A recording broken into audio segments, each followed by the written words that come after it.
আমি নুন হলুদ মাখিয়ে নেবো। নুন আর হলুদ পরিমাণ মতো দিয়ে মাখিয়ে নেবো। সাবধানে মাখাবো যাতে ঘিগুলো ইনট্যাক্ট থাকে একেবারে। কড়াই গরম হয়ে গেছে, আমি অল্প তেল দিচ্ছি। অল্প তেল দিয়ে কাঁকড়াগুলো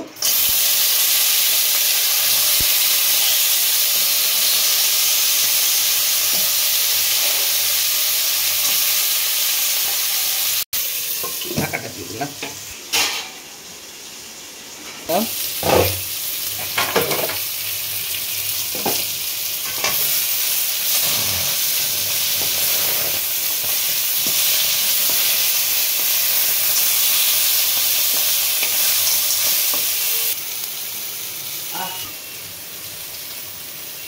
তেল দিচ্ছি একটু।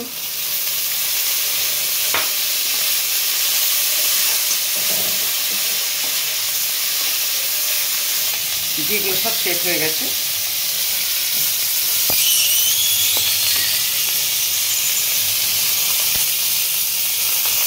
এবার আমি ঢেলে নেব।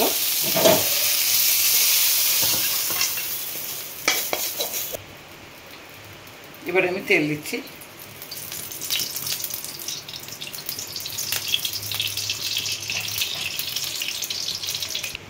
তেলটা গরম হয়ে গেছে। প্রথমে একটু হলুদ দেবো আমি, এরপরে পেঁয়াজ বাটা,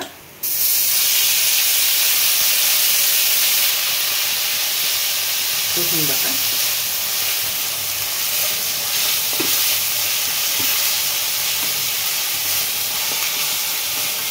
তরকারিতে পরিমাণ মতো হলুদ আর নুনটা দেবো। কাঁকড়াতে নুন আছে। দেবো লঙ্কা বাটা,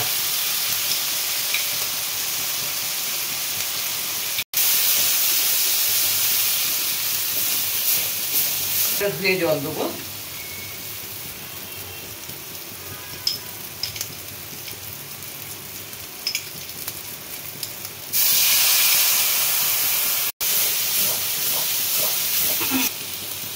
এরপরে আমি একটু গরম মশলা দেবো।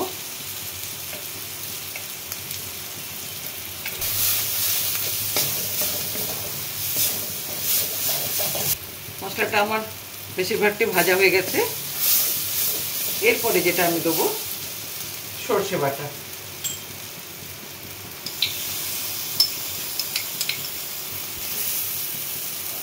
সর্ষে বাটা দিয়ে আমি বেশি ভাজবো না, কারণ সর্ষেটা তেতো হয়ে যাবে।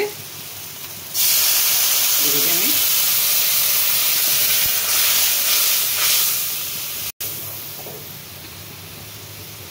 এরপরে কাঁকড়াগুলো দিয়ে দিচ্ছি আমি।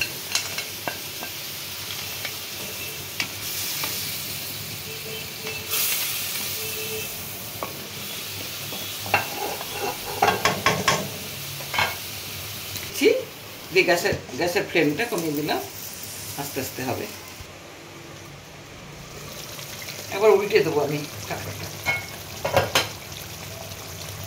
এক পিঠ হয়ে গেছে, অপর পিঠে উল্টে দেবো।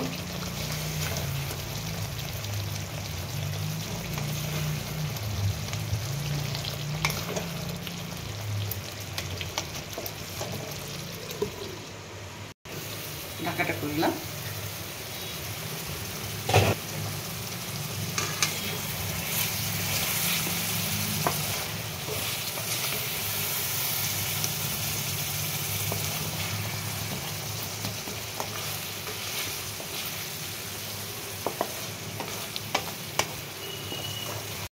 তরকারিটা আমার হয়ে গেছে।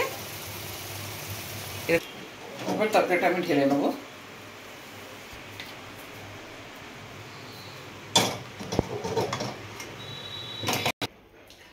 আমার সমুদ্র কাঁকড়ার ঝাল হয়ে গেছে। আশা করি আপনাদের এটা ভালো লেগেছে। যদি ভালো লেগে থাকে অবশ্যই কমেন্ট করে জানাবেন। আর যদি কোনো নিত্য নতুন রেসিপি জানতে চান তাও কমেন্ট করে জানাবেন। আপনারা সবাই সুস্থ থাকুন, ভালো থাকুন। আজকের মতো মিথিলেশ কিচেনে সুতপা বিদায় নিচ্ছে। নমস্কার।